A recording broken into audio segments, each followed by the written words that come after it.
Fala, minha galera do canal Audiolivros. E antes da gente começar o audiolivro de hoje, eu vou pedir para você se inscrever no canal, ativar o sininho das notificações, para você ficar a par de todos os nossos vídeos. Aqui, gente, são vídeos 3 vezes por semana. Beleza? Quinta, sexta e sábado. Todo mundo entendeu a mensagem. Cada pessoa importa. Era uma extensão que Paul estava fazendo pela segurança dos funcionários. Isso entusiasmou a usina inteira. Em pouco tempo, todos estavam chegando ao trabalho mais cedo. Capítulo 5. Starbucks e o hábito do sucesso. Quando a força de vontade se torna automática. Na primeira vez que Travis Leach viu seu pai sofrer uma overdose, tinha 9 anos. Sua família acabara de se mudar para um pequeno apartamento no fim de um beco. A mais recente de uma série aparentemente interminável de deslocamentos que os obrigara, havia muito pouco tempo, a abandonar sua casa anterior no meio da noite, carregando tudo o que eles possuíam em sacos pretos de lixo, após receber uma ordem de despejo. Pessoas demais entrando e saindo no meio da noite, disse o proprietário. Barulho demais. Às vezes, em sua casa antiga, Travis voltava da escola e achava os cômodos limpos com capricho, os restos de comida meticulosamente embrulhados na geladeira e saquinhos de molho de pimenta e ketchup em recipientes de Tupperware. Sabia que isso significava que seus pais tinham temporariamente trocado a heroína pela anfetamina e passado o dia no frenesi de limpeza. Aquilo costumava terminar mal. Travis se sentia mais seguro quando a casa estava bagunçada e seus pais estavam no sofá, de olhos entreabertos, vendo desenhos animados. Não há caos no fim de um barato de heroína. O pai de Travis era um homem gentil que adorava cozinhar e, a não ser por um breve período na marinha, passou a vida inteira a uns poucos quilômetros de distância de seus pais em Lodge, Califórnia. A mãe de Travis, na época em que eles todos se mudaram para o apartamento no beco, estava presa por porte de heroína e prostituição. Seus pais eram basicamente viciados funcionais e a família mantinha um verniz de normalidade. Iam acampar todo verão e nas noites de sexta-feira costumavam ir aos jogos de softball dos irmãos dele. Quando Travis tinha 4 anos, foi a Disneyland com o pai e foi fotografado pela primeira vez na vida por um empregado da Disney. A câmera da família tinha sido vendida a uma loja de penhores alguns anos antes. Na manhã da overdose, Travis e seu irmão estavam brincando na sala, em cima dos cobertores, que eles estendiam no chão toda a noite para dormir.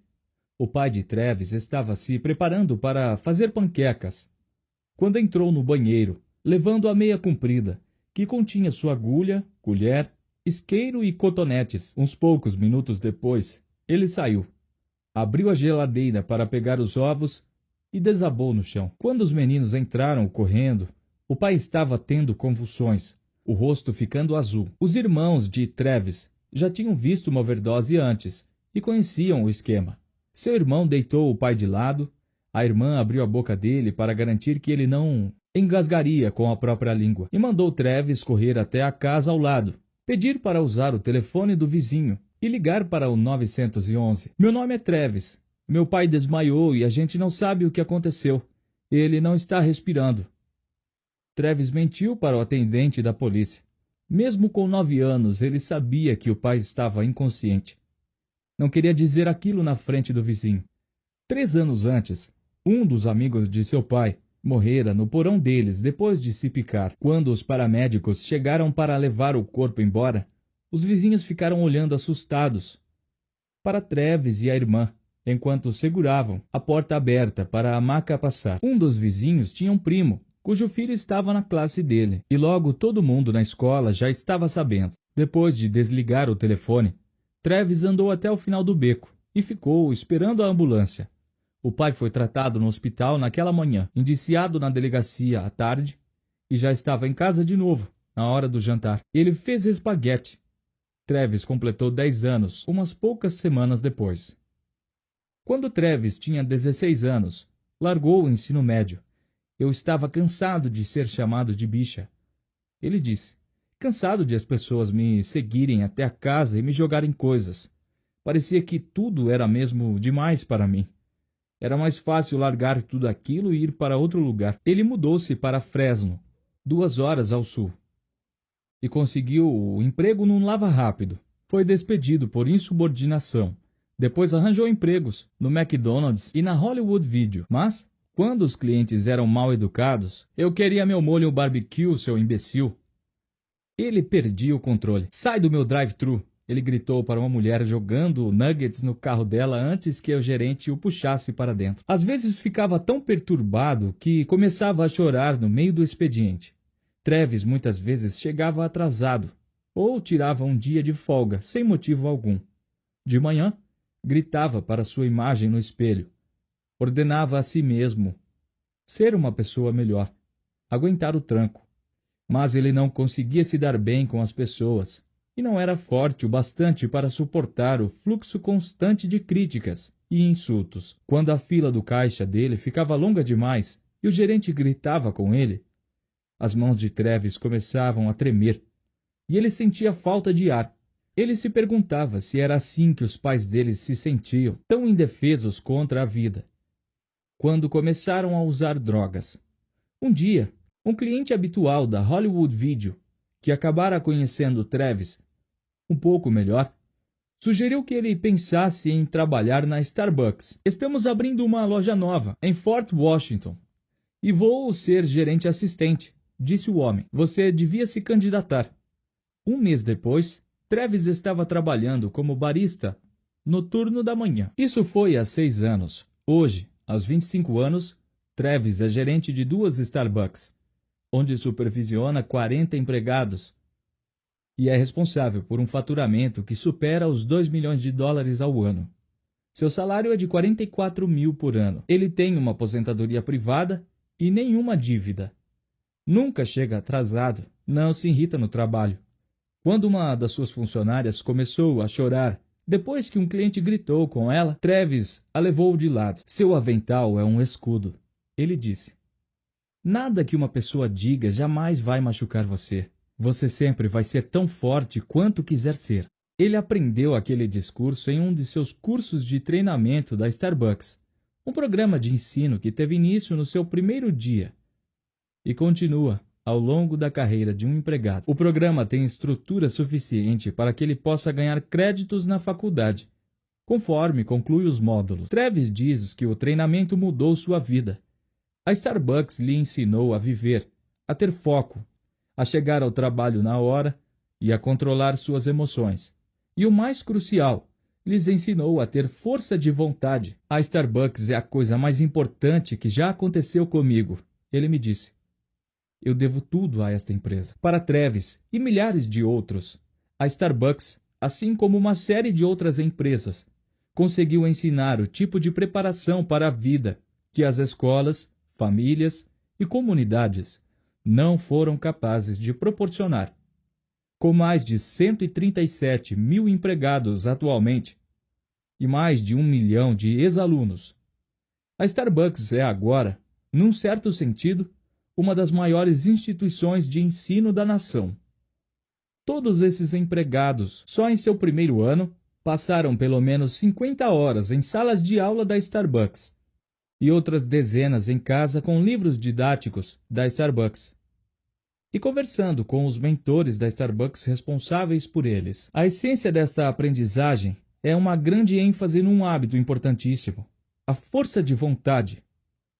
Dezenas de estudos mostram que a força de vontade é o hábito angular mais importante de todos para o sucesso individual.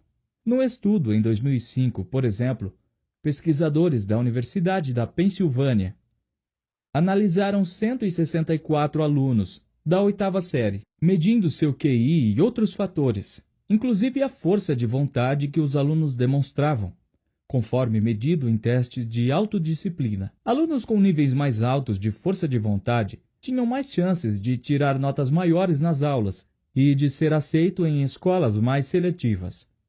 Tinham menos faltas, passavam menos tempo assistindo televisão e mais horas fazendo lição de casa. Os adolescentes com maior autodisciplina superaram seus colegas mais impulsivos em todas as variáveis de desempenho acadêmico, escreveram os pesquisadores. A autodisciplina previu o desempenho acadêmico de forma mais consistente que o QI. A autodisciplina também previu quais alunos melhorariam suas notas ao longo do ano letivo, enquanto o QI não previu.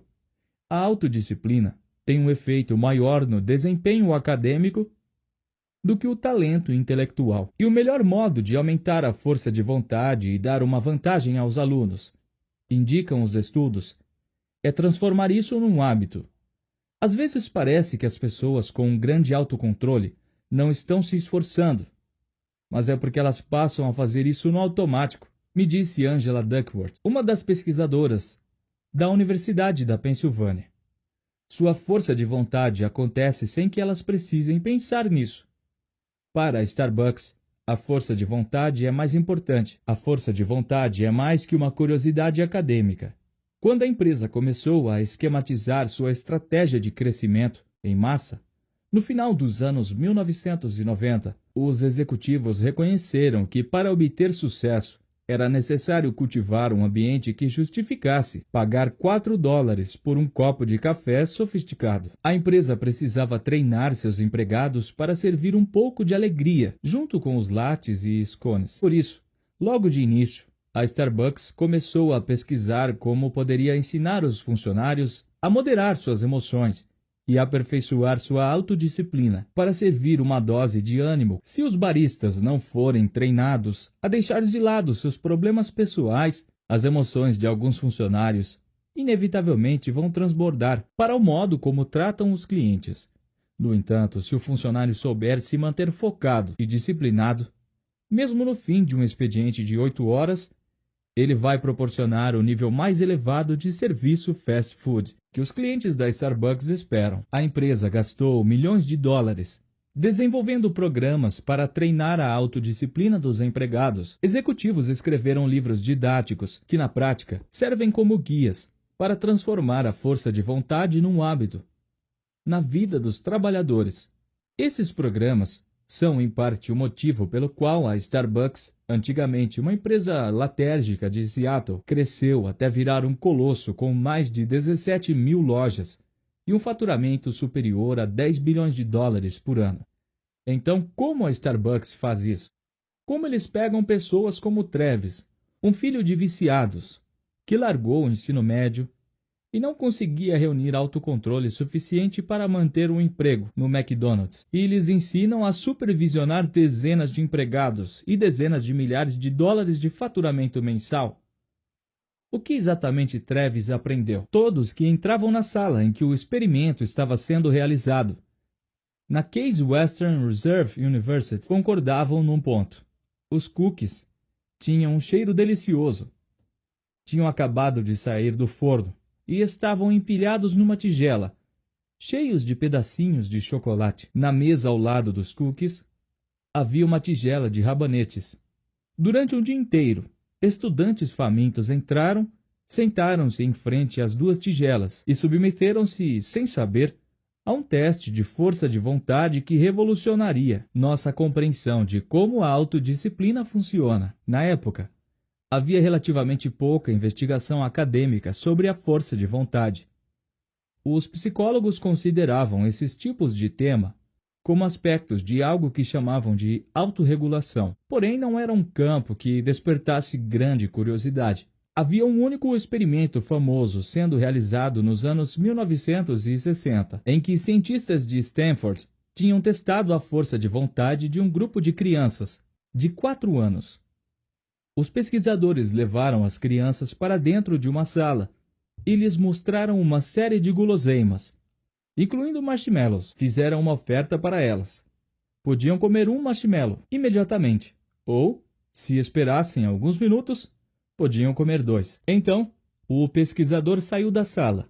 Algumas crianças cediam à tentação e comiam o marshmallow assim que o adulto ia embora. Cerca de 30% delas conseguiram ignorar seus impulsos e duplicar a recompensa quando o pesquisador voltou, 15 minutos depois. Os cientistas que estavam observando tudo por trás de um espelho falso registraram cuidadosamente quais crianças tinham autocontrole suficiente para ganhar o segundo marshmallow. Anos depois, localizaram muitos dos participantes do estudo. A essa altura, eles já estavam no ensino médio. Os pesquisadores perguntaram sobre suas notas e pontuações no SAT, um teste geral de aptidão para ensino superior, sobre sua capacidade de manter amizades e lidar com problemas importantes. Descobriram que as crianças de 4 anos que conseguiram adiar a recompensa por mais tempo acabavam tirando as melhores notas e resultados no SAT, que eram 210 pontos mais altos, em média, do que todas as outras. Eram mais populares e usavam menos drogas. Tudo indicava que se você soubesse evitar a tentação de comer um marshmallow quando estava na pré-escola, também saberia como chegar à aula pontualmente e terminar a lição de casa quando ficasse mais velho, e ainda como fazer amigos e resistir à pressão dos colegas. Era como se as crianças que ignoravam os marshmallows tivessem capacidades autorregulatórias, que lhes proporcionavam uma vantagem ao longo de toda a vida. Cientistas começaram a realizar experimentos semelhantes, tentando descobrir modos de ajudar as crianças a aumentar suas capacidades autorregulatórias. Descobriram que lhes ensinar truques simples, como distrair-se fazendo um desenho ou imaginando uma moldura em volta do marshmallow, para que parecesse uma foto e menos uma tentação real, ajudava-lhes a aprender o autocontrole. Já nos anos 1980, surgira uma teoria que se tornou aceita de um modo geral. A força de vontade é uma habilidade que se pode aprender, algo que pode ser ensinado, assim como as crianças aprendem matemática e a dizer obrigado.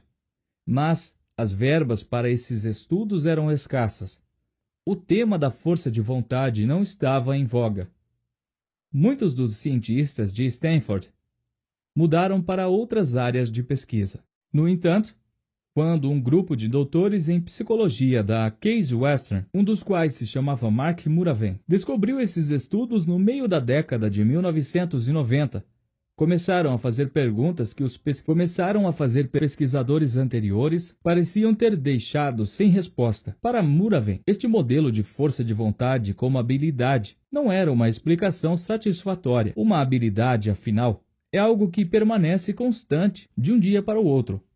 Se você tem a habilidade de fazer uma omelete na quarta-feira, ainda saberá fazê-la na sexta-feira. Na experiência de Muraven, no entanto, a sensação era de que ele se esquecia de exercer sua força de vontade o tempo todo. Havia noites em que voltava do trabalho e não tinha dificuldade alguma de sair para correr. Em outras, não conseguia fazer nada além de deitar no sofá e assistir televisão.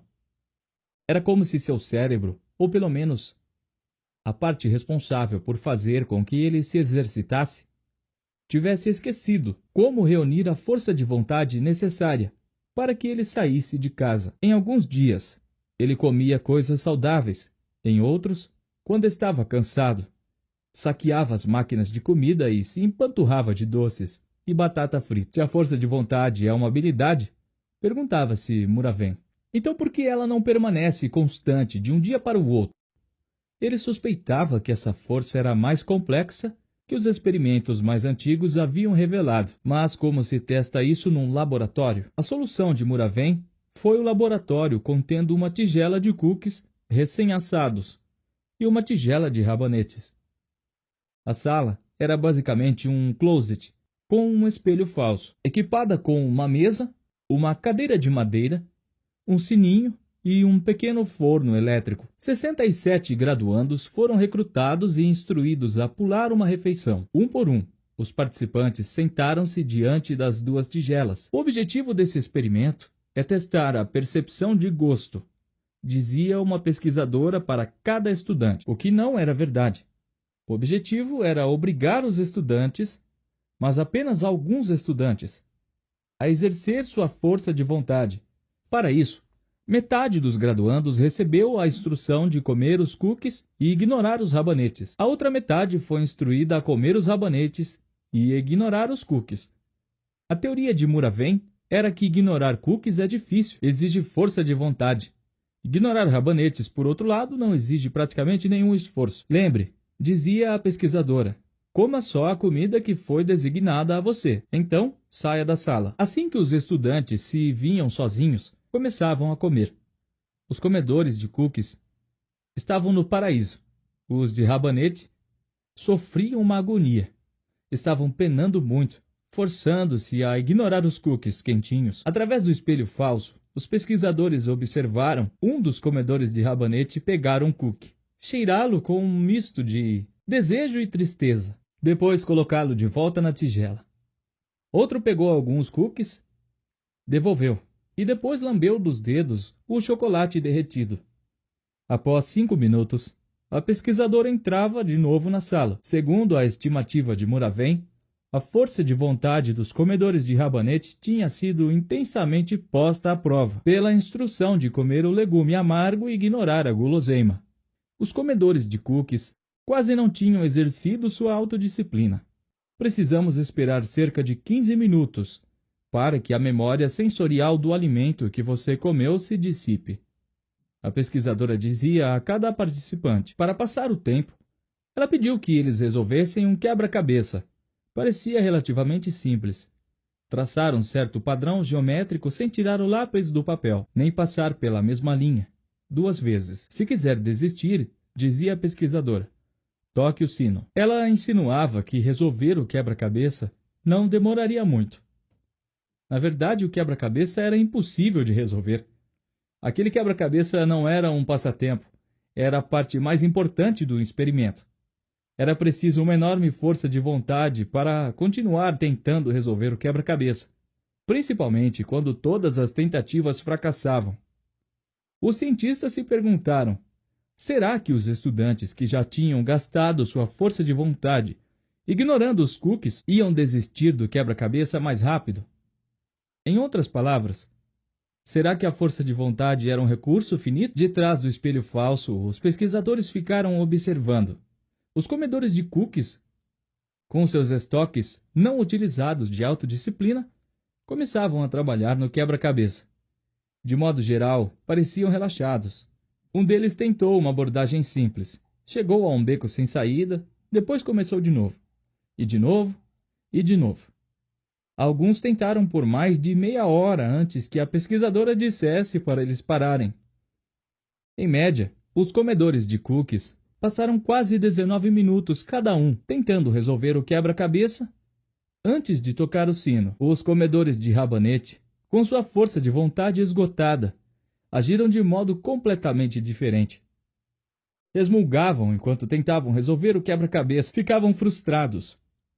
Um deles reclamou que o experimento todo era uma perda de tempo.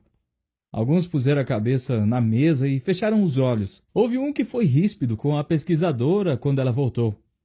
Em média, os comedores de rabanete se esforçaram durante apenas cerca de 8 minutos, 60% menos tempo do que os comedores de cookies, antes de desistir. Quando a pesquisadora perguntou depois que um dos comedores de rabanete disse que estava cansado dessa experiência imbecil, fazendo as pessoas usarem parte de sua força de vontade para ignorar os cookies, nós as tínhamos colocado num teste, num estado em que estavam dispostas a desistir muito mais rápido.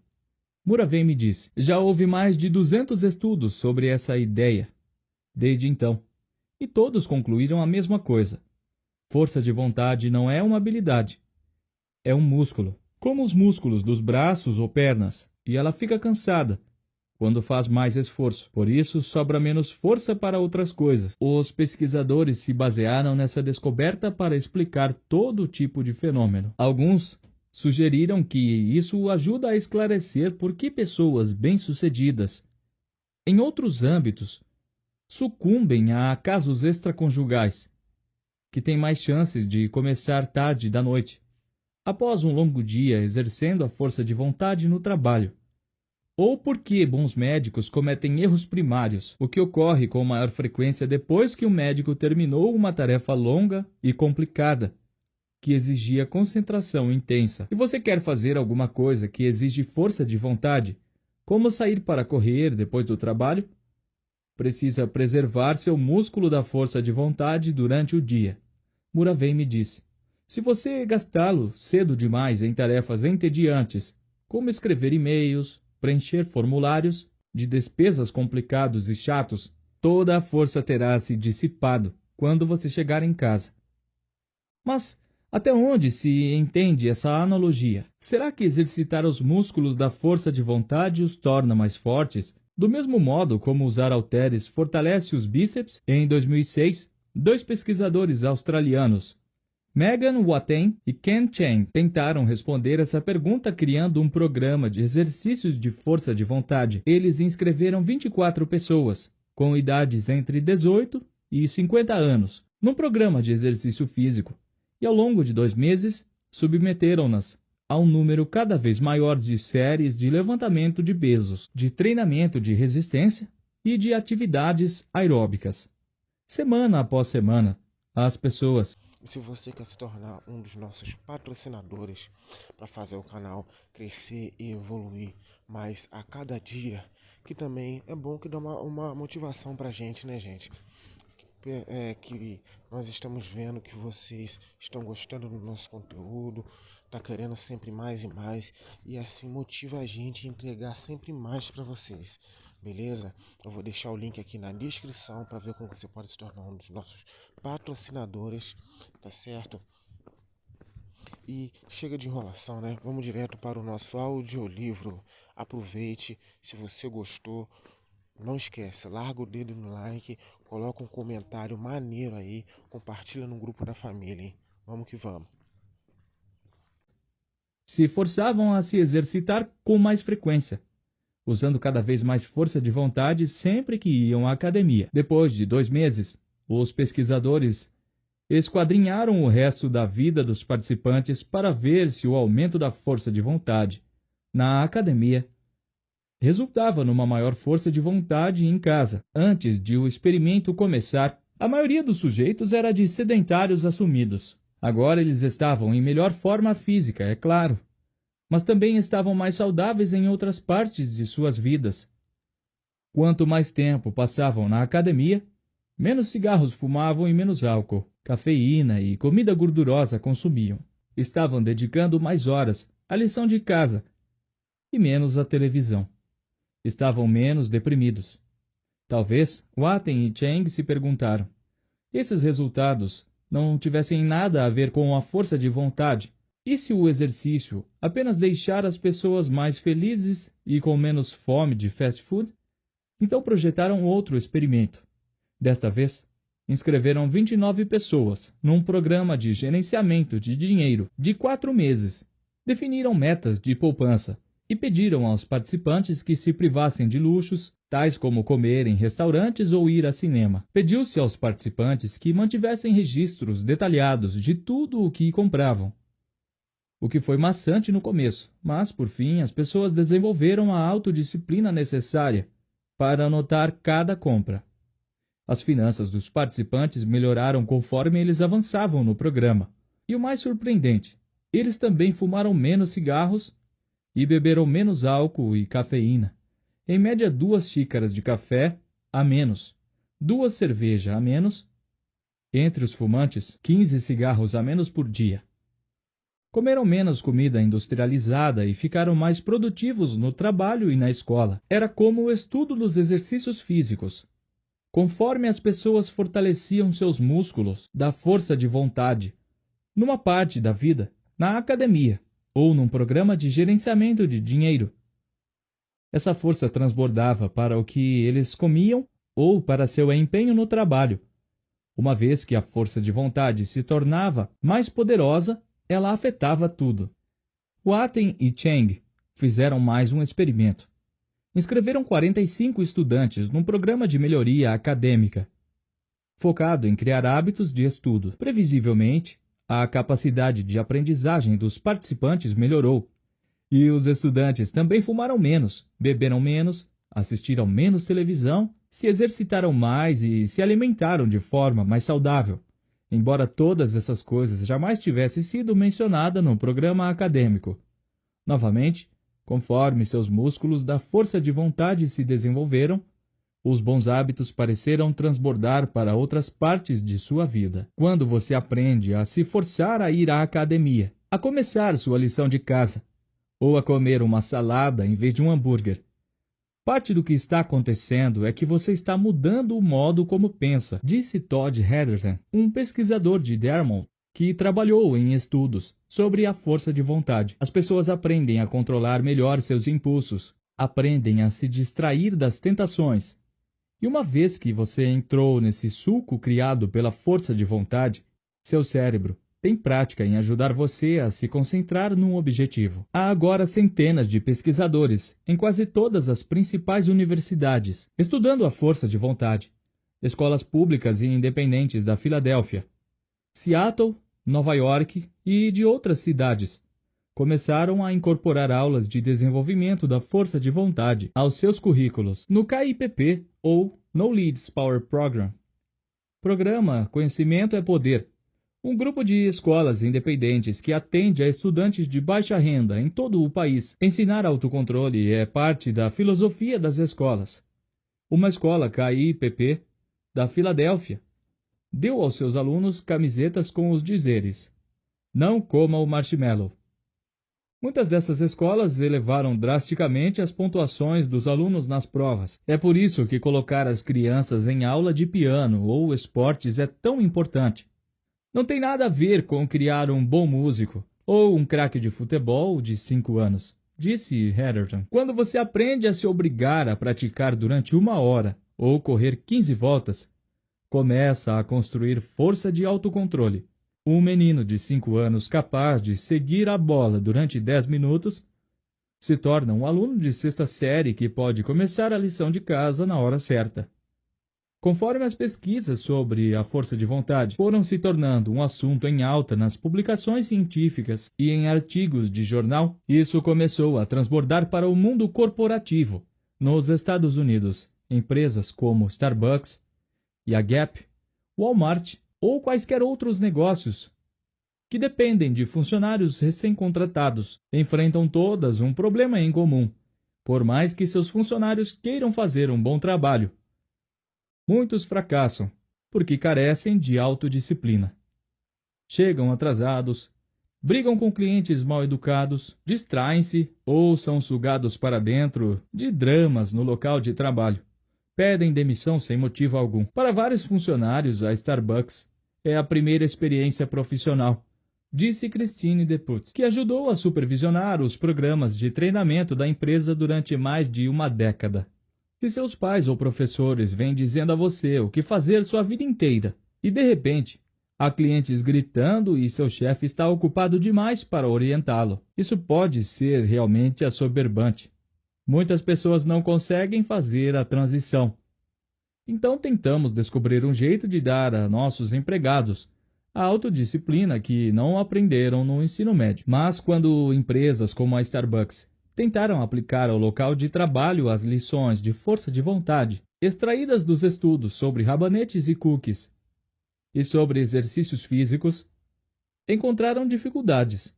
Financiaram aulas de perda de peso e ofereceram aos funcionários mensalidades grátis em academias, na esperança de que os benefícios transbordassem para o modo de como eles serviam café. A frequência era irregular. Os funcionários reclamavam que era difícil ficar sentado assistindo à aula ou ir à academia depois de um dia inteiro de trabalho. Se uma pessoa tem problema de autodisciplina no trabalho, provavelmente também vai ter dificuldade de frequentar um programa projetado para fortalecer sua autodisciplina depois do trabalho, disse Muraven. Mas a Starbucks estava decidida a resolver este problema. Em 2007, no auge de sua expansão, a empresa estava abrindo 7 lojas novas por dia e contratando até 1.500 funcionários por semana, treiná-los para se destacar no atendimento ao cliente, para chegar na hora, não se irritar com os clientes e servir a todos com um sorriso, ainda lembrando os pedidos de cada um e, se possível, seu nome. Era essencial. As pessoas esperam que um latte caro seja servido com um certo brilho. Não estamos no ramo de café servindo pessoas, me disse Howard Behar, ex-presidente da Starbucks. Estamos no ramo das pessoas servindo café.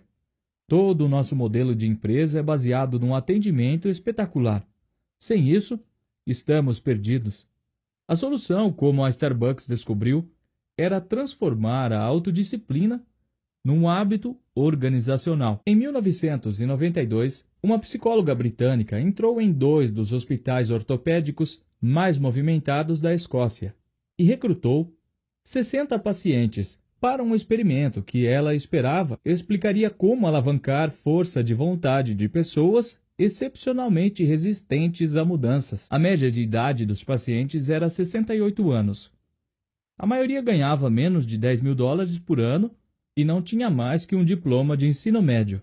Todos eles haviam passado recentemente por cirurgias de implantação de prótese no quadril ou joelho, mas por serem relativamente pobres e pouco escolarizados, muitos tinham esperado anos para fazer a operação. Eram aposentados, mecânicos idosos e balconistas de lojas. Estavam nos últimos capítulos da vida. E a maioria não tinha vontade de pegar um novo livro. Recuperar-se de uma cirurgia no quadril ou no joelho é algo incrivelmente penoso. A operação envolve cortar músculos das articulações e serrar ossos. Durante a recuperação, os menores movimentos, mudar de posição na cama ou dobrar uma articulação, podem ser excruciantes. No entanto, é essencial que os pacientes comecem a praticar exercícios quase imediatamente após acordarem da cirurgia. Precisam mexer as pernas e os quadris antes que os músculos e a pele tenham cicatrizado. Senão, o tecido granular entope a articulação, destruindo sua flexibilidade. Além disso, se os pacientes não começam a se exercitar, correm o risco de ter coágulos sanguíneos. Mas a agonia é tão extrema que é comum as pessoas faltarem às sessões de reabilitação. Os pacientes, principalmente os idosos, muitas vezes se recusam a obedecer às ordens do médico. Os participantes do estudo escocês eram os tipos de pessoas com mais chances de fracassar na reabilitação. A cientista que realizou o experimento queria ver se era possível ajudá-los a tomar as rédeas de sua força de vontade. Após cada cirurgia, ela dava ao paciente um folheto que detalhava seu cronograma de reabilitação. E no verso havia 13 páginas adicionais, uma para cada semana, com espaços em branco e instruções. Minhas metas para esta semana são: escreva exatamente o que você vai fazer. Por exemplo, se você vai sair para caminhar esta semana, anote onde e quando vai caminhar. Ela pediu aos pacientes que preenchessem cada uma dessas páginas, com planos específicos. Então comparou a recuperação dos que escreveram metas com a de outro grupo de pacientes que tinha recebido os mesmos folhetos, mas não escreveram nada. Parece absurdo pensar que o ato de dar às pessoas alguns pedaços de papel em branco pode fazer uma diferença na rapidez com que elas se recuperem de uma cirurgia. Mas quando a pesquisadora visitou os pacientes 3 meses depois, descobriu uma diferença marcante entre os 2 grupos. Os pacientes que tinham escrito planos em seus folhetos haviam começado a andar quase 2 vezes mais rápido do que os que não tinham. Eles começaram a sentar e levantar da cadeira sem ajuda, quase 3 vezes mais rápido. Estavam calçando os sapatos, lavando roupa e preparando refeições mais depressa que os pacientes que não tinham anotado previamente suas metas. A psicóloga queria entender por quê. Ela examinou os folhetos e descobriu que a maior parte das páginas em branco tinha sido preenchida com planos específicos e detalhados sobre os aspectos mais mundanos da recuperação. Um paciente, por exemplo, escrevera: "Vou andar até o ponto de ônibus amanhã para encontrar minha esposa quando ela chegar do trabalho." E então anotara a que horas ela iria sair, o caminho que faria, o que vestiria, qual casaco iria levar se estivesse chovendo e que pílulas tomaria se a dor ficasse intolerável. Outro paciente, num estudo semelhante, escreveu uma série de cronogramas muito específicos, referentes aos exercícios que faria toda vez que fosse ao banheiro. O terceiro escreveu um itinerário detalhado, minuto a minuto, para dar uma volta no quarteirão. Examinando cuidadosamente os folhetos, A psicóloga viu que muitos dos planos tinham algo em comum. Eram focados em como os pacientes lidariam com um momento específico de dor prevista. O homem que se exercitava a caminho do banheiro, por exemplo, sabia que cada vez que levantava do sofá, a dor era excruciante. Por isso, escreveu um plano para lidar com ela. Automaticamente dar o primeiro passo, logo de cara, para não sofrer a tentação de sentar outra vez. O paciente que encontrava a mulher no ponto de ônibus tinha medo das tardes, porque aquele passeio era o mais comprido e mais doloroso de cada dia. Então detalhava cada obstáculo com o qual pudesse se deparar e achava uma solução com antecedência. Dizendo de outro modo, os planos dos pacientes eram criados em volta de pontos de inflexão, quando sabiam que sua dor, e com ela a tentação de desistir, atingiria seu ponto máximo.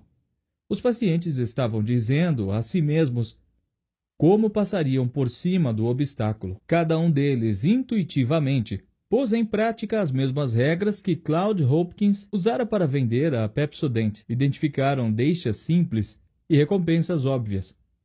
O homem que encontrava sua mulher no ponto de ônibus, por exemplo, identificou uma deixa fácil. São 13h30, ela está vindo para casa. E definiu claramente sua recompensa. Querida, estou aqui. Quando surgia a tentação de desistir no meio da caminhada, o paciente era capaz de ignorá-la, pois transformara a autodisciplina num hábito. Não há motivos para que os outros pacientes, os que não escreveram planos de recuperação, não pudessem ter agido do mesmo modo. Todos os pacientes tinham sido expostos às mesmas advertências e avisos no hospital. Todos sabiam que os exercícios eram essenciais para sua recuperação. Todos passaram semanas na reabilitação. Mas os pacientes que não escreveram nenhum plano estavam numa desvantagem significativa, pois nunca pensaram com antecedência em como lidar com pontos de inflexão dolorosos. Nunca criaram deliberadamente hábitos de força de vontade, mesmo se pretendiam dar uma volta no quarteirão. Sua determinação os abandonava quando enfrentavam a agonia dos primeiros passos. Quando as tentativas da Starbucks de impulsionar a força de vontade dos funcionários através de matrículas em academias e workshops de dietas se mostraram ineficazes, os executivos decidiram que precisavam de uma nova abordagem. Começaram olhando mais de perto o que estava realmente acontecendo dentro de suas lojas. Viram que, como os pacientes escoceses, seus funcionários estavam fracassando quando se deparavam com pontos de inflexão. Aquilo de que precisavam era de hábitos institucionais que tornassem mais fácil exercer sua autodisciplina. Os executivos chegaram à conclusão de que, em alguns aspectos, vinham pensando na forma de vontade por um ângulo totalmente errado. Viram que, na verdade, empregados com lapsos de força de vontade não tinham dificuldade de realizar seu trabalho, na maior parte das vezes. Num dia normal, um funcionário com uma deficiência de força de vontade não era diferente dos outros. Mas às vezes, principalmente ao se deparar com tensões ou incertezas inesperadas, esses empregados eram ríspidos com os clientes e seu autocontrole desaparecia. Um cliente talvez começasse a gritar, por exemplo, e uma funcionária normalmente calma perdia a compostura. Uma multidão impaciente talvez sobrecarregasse um barista, e de repente ele estava à beira das lágrimas. Aquilo de que os funcionários realmente precisavam eram instruções claras de como lidar com os pontos de inflexão, algo semelhante aos folhetos dos pacientes escoceses. Uma rotina para os funcionários seguirem quando seus músculos da força de vontade estivessem frouxos. Por isso, a empresa desenvolveu novos materiais de treinamento que descreviam rotinas para os funcionários usarem quando enfrentassem turbulências. Os manuais ensinavam os funcionários a reagir a deixas específicas, como um cliente gritando ou uma fila comprida no caixa. Os gerentes praticavam com os empregados, ensaiando com eles até que as reações se tornassem automáticas. A empresa identificou recompensas específicas. Um cliente grato, um elogio de um gerente, que os funcionários podiam esperar como prova de um trabalho bem feito. A Starbucks ensinou seus funcionários a lidar com momentos de adversidade, proporcionando-lhes loops de hábito de força de vontade. Quando Travis começou a trabalhar na Starbucks, por exemplo, seu gerente lhe apresentou os hábitos. Logo de cara, uma das coisas mais difíceis neste serviço é lidar com um cliente bravo. O gerente de Travis lhe disse: quando alguém vem e começa a gritar com você porque recebeu a bebida errada, qual a sua primeira reação? Não sei, disse Travis. Acho que eu fico meio assustado ou bravo. Isso é natural, disse o gerente. Mas nosso trabalho é proporcionar o melhor atendimento ao consumidor, mesmo quando há pressão. O gerente abriu o manual da Starbucks e mostrou a Travis uma página que estava quase toda em branco. No topo, lia-se: quando um cliente está descontente, meu plano é... Este livro de exercícios é para você imaginar situações desagradáveis e anotar um plano de reação, disse o gerente. Um dos sistemas que usamos é o chamado método LATTE, ou LAT. Nós ouvimos o cliente. Listen. Reconhecemos a reclamação dele. Acknowledge. Tomamos uma atitude para resolver o problema. Take action. Agradecemos a ele. Thank. E então explicamos por que o problema aconteceu. Explain. Que tal você tirar alguns minutos para traçar um plano para lidar com um cliente irritado? Use o método LAT. Depois podemos encenar um pouquinho. A Starbucks tem dezenas de rotinas que os empregados aprendem a usar durante pontos de inflexão estressantes para fazer críticas ao sistema. O que, por quê? Para fazer críticas. E o sistema Connect, descubra e reaja. Para receber pedidos quando as coisas ficam caóticas. Há hábitos aprendidos para ajudar os baristas a saber a diferença entre clientes que só querem o seu café. Um cliente com pressa fala num tom de urgência e talvez pareça impaciente ou olhe no relógio. E aqueles que precisam ser paparicados um pouco mais. Um cliente habitual conhece outros baristas pelo nome e geralmente pede a mesma bebida todo dia. Em todo o manual de treinamento, há dezenas de páginas em branco, nas quais os funcionários podem anotar planos que prevêem como vão superar os pontos de inflexão. Então praticamos esses planos inúmeras vezes, até que se tornem automáticos. É assim que a força de vontade se torna um hábito, escolhendo certo comportamento de antemão e em seguida uma rotina, quando um ponto de inflexão surge. Quando os pacientes escoceses preencheram seus folhetos, ou quando Travis estudou o método LAT, decidiram com antecedência como reagiriam a uma deixa, uma dor no músculo ou um cliente irritado. Quando a deixa chegava, a rotina acontecia. A Starbucks não é a única empresa a usar esses métodos de treinamento. Por exemplo, a Deloitte Consulting, a maior empresa de serviços financeiros e tributários do mundo, os funcionários são treinados num programa chamado Momentos que Importam, que é focado em lidar com pontos de inflexão, como quando um cliente reclama, quando um colega é demitido, ou quando um consultor da Deloitte cometeu um erro.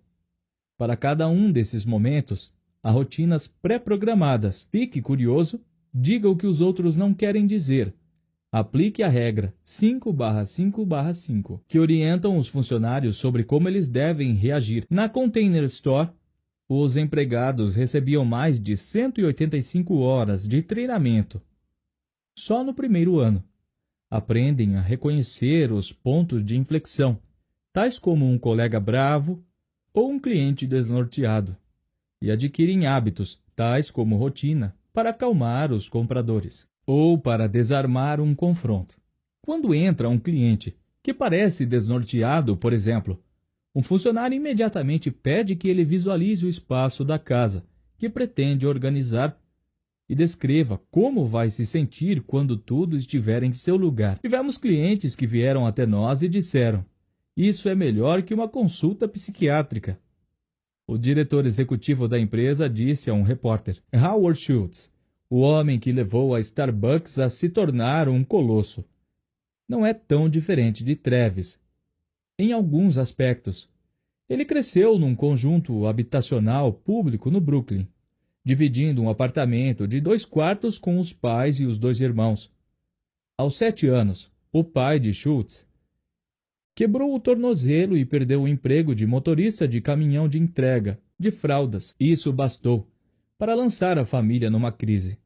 Seu pai, depois que o tornozelo ficou bom, passou por uma série de empregos com salários mais baixos. Meu pai nunca achou o caminho dele, Schultz me disse. Vi sua autoestima levar várias surras. Eu sentia que havia tantas outras coisas que ele poderia ter realizado. A escola de Schultz era um lugar caótico e superlotado, com playgrounds de asfalto e crianças jogando futebol americano, basquete, softball, jogo de soco, de tapa e qualquer outra brincadeira que conseguisse inventar. Quando seu time perdia, podia levar 1 hora até chegar a sua vez de jogar de novo.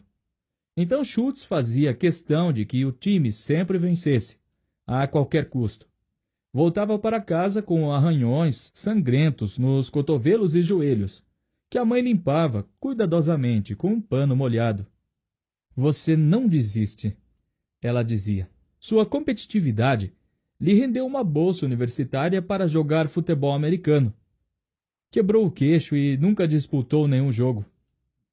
Um diploma em comunicações e, por fim, um emprego como vendedor da Xerox.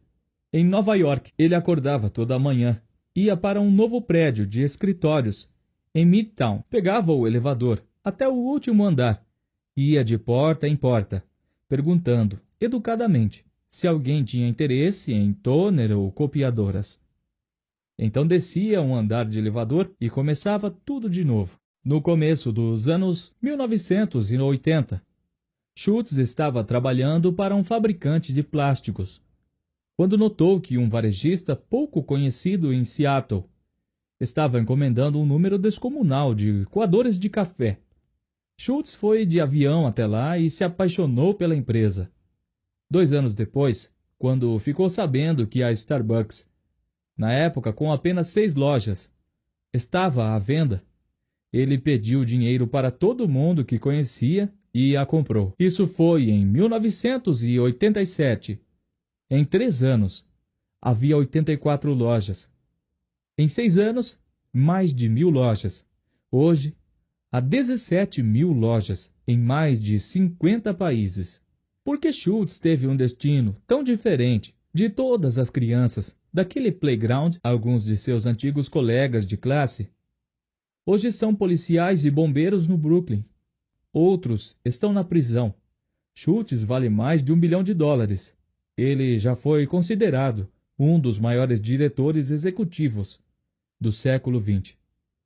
Onde ele achou a determinação, a força de vontade, para escalar de um conjunto habitacional para um jato particular? Eu não sei direito, ele me disse. Minha mãe sempre dizia, você vai ser a primeira pessoa a ir para a faculdade. Você vai ser um profissional, vai deixar todos nós orgulhosos. Ela fazia essas perguntinhas. Como você vai estudar hoje? O que vai fazer amanhã? Como você sabe que está pronto para a sua prova? Isso me treinou a estabelecer metas. Na verdade, eu dei sorte, ele disse. E realmente acredito que se você diz às pessoas que elas possuem o que é necessário para dar certo na vida, elas provam que você tem razão. O foco de Schultz no treinamento de funcionários e atendimento ao cliente fez da Starbucks uma das empresas mais bem-sucedidas do mundo.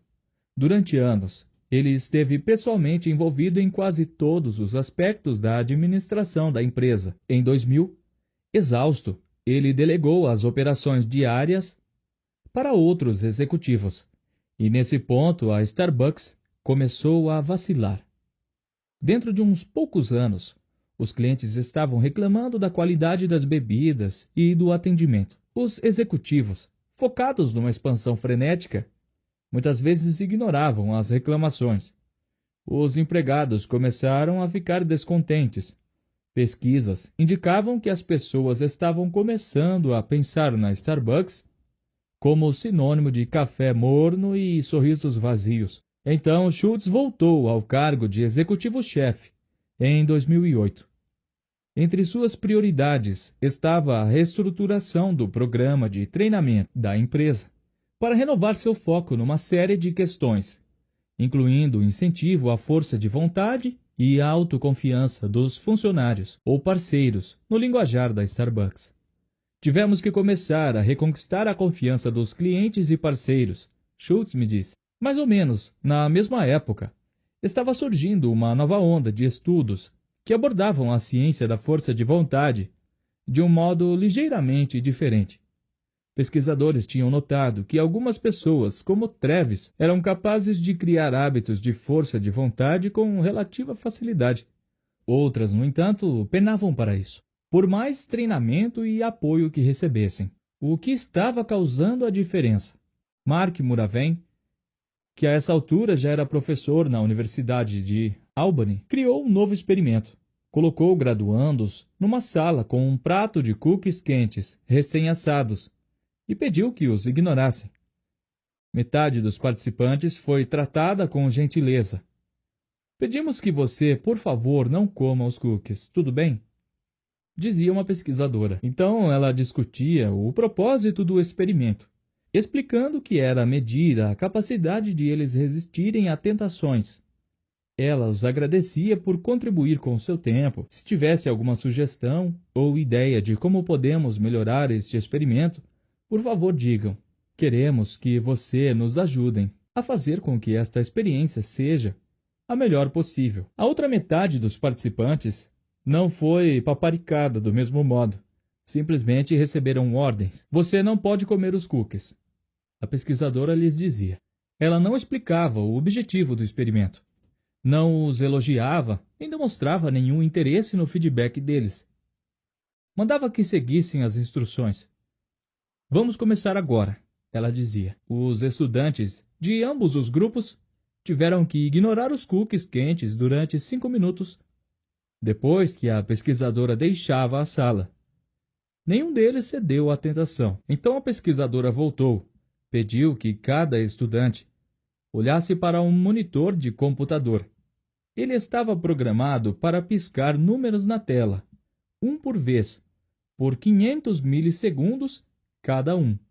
Pediu-se aos participantes que apresentassem a barra de espaço toda vez que vissem um 6, seguido de um 4. Este se tornou um método padrão para medir a força de vontade.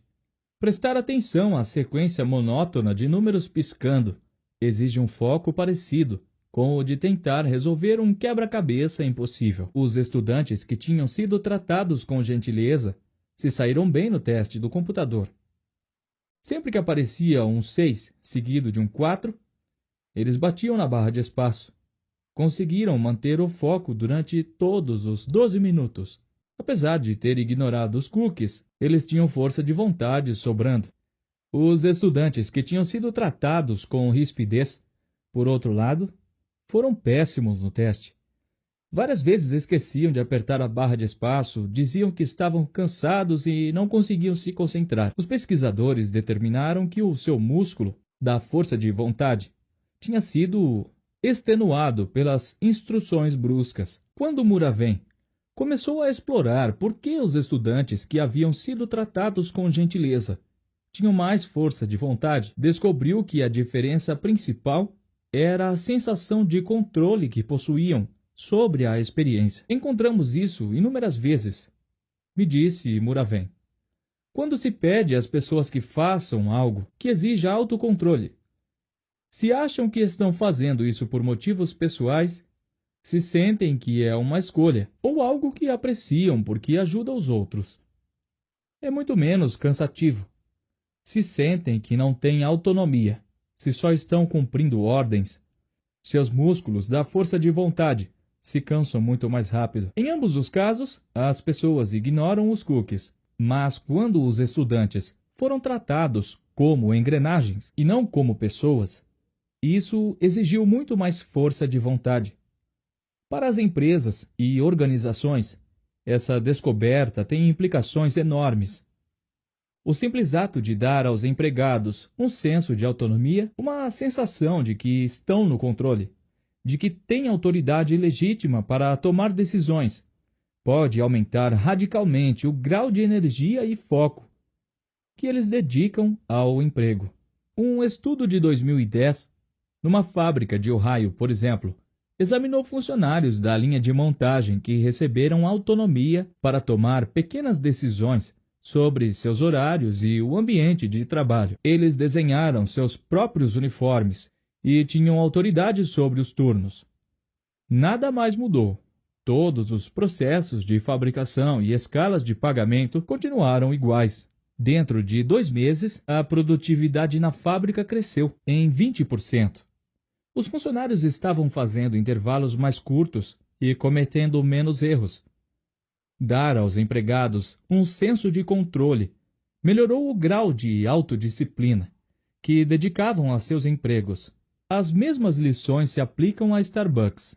Hoje, a empresa foca em dar aos empregados maior senso de autoridade. Eles pediram aos funcionários que reformulassem a disposição das máquinas de expresso e de caixas registradoras, que decidissem por conta própria como os clientes devem ser cumprimentados e onde as mercadorias deviam ficar expostas. Não é incomum um gerente de loja passar horas discutindo com seus funcionários onde um liquidificador deve ser colocado. Começamos a pedir que os parceiros usem seu intelecto e criatividade, em vez de dizer a eles: tire o café da caixa, coloque o copo aqui, siga esta regra, disse Chris Engskov, um vice-presidente da Starbucks. As pessoas querem estar no controle de suas vidas. A rotatividade dos empregos diminuiu. A satisfação dos clientes aumentou. Desde a volta de Schultz, a Starbucks alavancou o faturamento em mais de 1,2 bilhão de dólares por ano. Quando Travis tinha 16 anos, antes de abandonar a escola e começar a trabalhar para a Starbucks, sua mãe lhe contou uma história. Eles estavam no carro e Travis perguntou por que não tinha mais irmãos. Sua mãe sempre... Se você quer se tornar um dos nossos patrocinadores para fazer o canal crescer e evoluir mais a cada dia, que também é bom que dá uma motivação pra gente, né, gente? Que nós estamos vendo que vocês estão gostando do nosso conteúdo, tá querendo sempre mais e mais, e assim motiva a gente a entregar sempre mais para vocês, beleza? Eu vou deixar o link aqui na descrição para ver como você pode se tornar um dos nossos patrocinadores, tá certo? E chega de enrolação, né? Vamos direto para o nosso audiolivro. Aproveite, se você gostou, não esquece, larga o dedo no like, coloca um comentário maneiro aí, compartilha no grupo da família, hein? Vamos que vamos.